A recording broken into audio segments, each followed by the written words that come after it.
What if Medusa was never cursed? No snake hair, no stone stare, no monster myth. What if Medusa was never cursed? No snake hair, just a woman beautiful, mortal, and full of potential. Let's rewind mythology. In most versions of the tale, Medusa was once a stunning priestess of Athena, devoted, pure, powerful in her own right, but then violated by Poseidon in Athena's temple. A horrific act, and the punishment, not for him, for her. Athena, enraged or humiliated or both, curses Medusa, turns her hair to serpents, her face to a weapon, her very existence into a warning. Anyone who looks at her turns to stone. She becomes a monster not by birth, not by choice, but by divine decree. But what if that moment never happened? What if Medusa was never cursed? What if instead she rose untouched, unshamed, and unbroken? Let's imagine that world.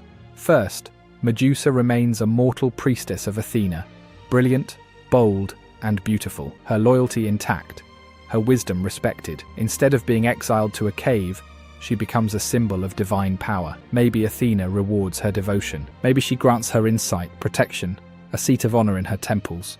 A mortal chosen by a goddess. Now picture Medusa not feared, but followed. A scholar, a warrior, a spiritual leader. She could have founded her own temple, created schools of philosophy, taught women strength and sacredness. She might have risen as a kind of mortal oracle, gifted with divine favor. People would travel across Greece not to slay her, but to seek her guidance. The myth of feminine power shifts. She doesn't become a cautionary tale, she becomes a legend. And if Poseidon still tries to violate her, maybe this time Athena defends her, or maybe Medusa defends herself. Maybe that moment becomes the story of how she defeats a god's violence with her own sacred might. That version of Medusa becomes immortalized not in fear, but in respect. Now let's look at Perseus.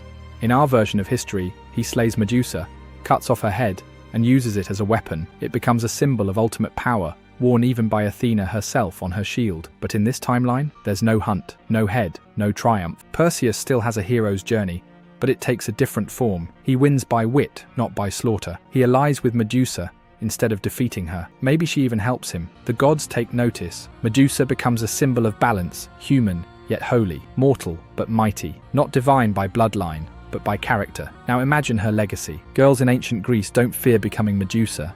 They aspire to be her. A woman with intellect, power, and voice. A mortal who stood tall among gods and wasn't punished for it. And that changes everything. The mythologies of feminine danger soften. Women are no longer cursed for being beautiful, powerful, or violated. They are believed. They are protected.